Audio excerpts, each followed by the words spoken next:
Hello, my name is Mark Powell and you're watching cherryred.tv. I'm the label manager of Esoteric Recordings, a Cherry Red label. I'm happy to say that with me today is an artist who has a number of releases on Esoteric, the very wonderful Claire Hamill.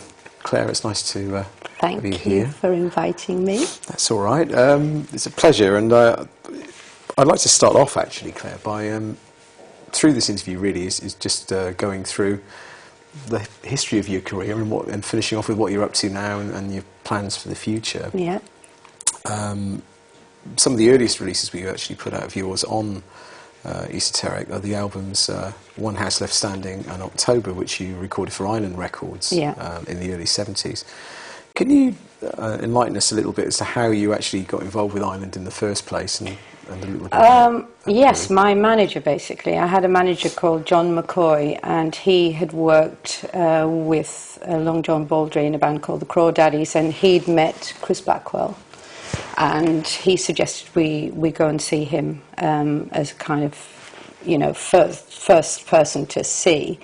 And it was just at the time when Joni Mitchell had a massive hit, and I think, like good old British companies, they're all casting around for an English look-alike, and I just happened to be in the right place at the right time, really. I'd started writing and playing locally in the northeast, and John had discovered me. He'd met another young music business manager called Tony Dimitriades, and they went into business together to manage me and get me a deal, and we went to see Chris, and I remember we had our meeting on the roof. And I was just this little tiny girl. I'd taken time off school because I was in lower sixth, meant to be doing my A-levels. And I was there in my little Oxfam shop dress, little black velvet number and frizzy hair, a bit like today, of course. But and I remember asking Chris, I said, well, if you sign me, Mr. Blackwell, please can I have shares in Island Records? And I think he thought that was very funny. But, in spite of the fact that he wouldn't give me shares, I still signed to Island, and I was very happy there. Because, as you said, you were very young when you signed to Island at that time, and it must have been quite a shock for you. Had you ever been to London much before you actually... No, never. Never? No, I'd never been to... No, actually, I tell a lie. I had been to London once when I was 12, because I'd belonged to a peace movement when I was 12, and... I'd started writing songs very young. Even at 12 I was writing songs and playing guitar. And I'd written a peace song called Solution to the World's Ills. And so they took me to Italy. And in actual fact, that was my first international performance, because there were girls from all over the world there being gathered together as part of this peace movement. And I sang my song to all of the girls of the world at that moment. And... that was quite something. So, and en route I went through London. But no, and that was the second time I was in London, when I went to see Chris Blackwell. So it must have been a major shock, really. It was incredible, because my life was very, very different. I'm the eldest of 7 children, Irish Catholic family. Dad had gone to live in Canada and said goodbye, see you sometime. And life was very, very hard. But I'd been stage struck at a very early age when I saw my dad in amateur dramatics, and I wanted to be on the stage. I didn't realise then that I was going to go into music. It had been my intention to go into drama. I wanted to be an actress and go to the Guildhall, and that was my route. That's where I would have been going, because my school had... they'd introduced a Guildhall curriculum, entrance curriculum, and as part of the GCE A-level curriculum. And if I'd have completed that, I would have gone to the Guildhall, but I got a recording contract, so I took my opportunity and I went and left school and said goodbye to my A-levels, all my mates, ha ha ha, just before the Easter exams, waving my recording contract under everybody's nose, and everyone was going, oh, what happened to Hamill? She's going to London. Not only that, but I'd signed to Island, which was all of my friends' favourite label, because we all adored Free. Free were our band. We adored Free, and Paul Rogers, of course, is from Middlesbrough.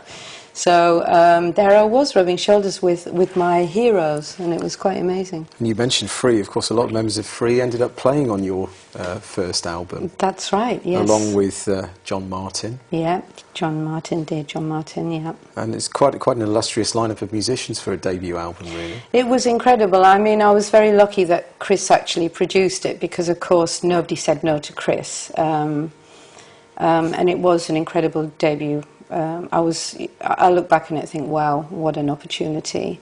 I think there'd be very few girls in my position now. I think a lot of girl singers would find it very difficult now, but I was just very lucky that Chris knew so many wonderful musicians and, you know, pulled in the cards and said, please come play for this young lass from the northeast.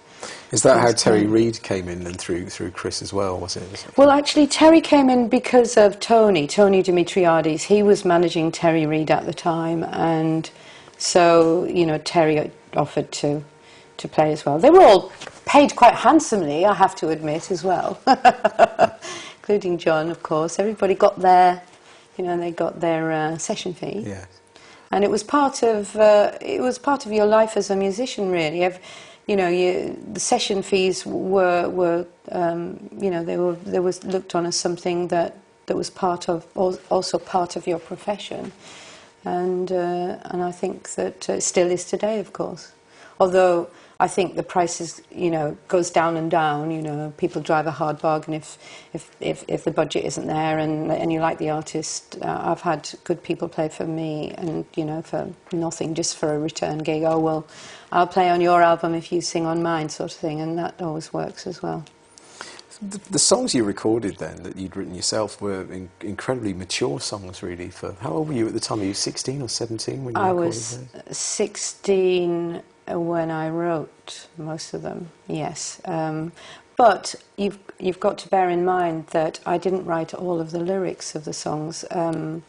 My boyfriend at the time was a poet. Well, he was an artist, but he wrote poetry, and if it hadn't been for him, I don't think I would have got a deal, because my songs were very winsome. Well, I mean, I say that, but I mean, some of the good songs on that were the ones I wrote myself, Baseball Blues, for instance. But that's a cute little song. And When I Was a Child was the first single, and that was also my song.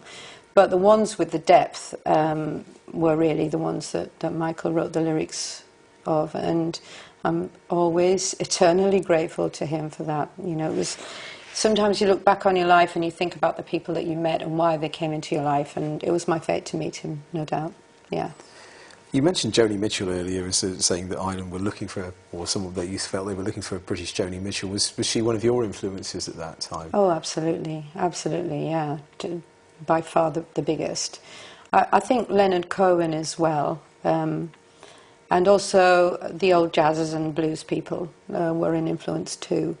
But Joni especially, I think, was the biggest influence. I think I was already playing the guitar by the time she was famous, but she was so young, so beautiful, had such a wonderful sound, and I suppose she was, you know, my greatest inspiration, because then I was able to say, great, I am like her, you know, because before then, there hadn't really been anybody that I could say that I was like to anybody, because I was just sitting away in my bedroom playing my guitar. And it was very, I mean, even in those days, it was still a very much male-dominated business from the point of view of the music. And so it was great when Joni arrived, because everybody, hey, girls can do it too, you know, and I was able then to say, you know, I'm like her.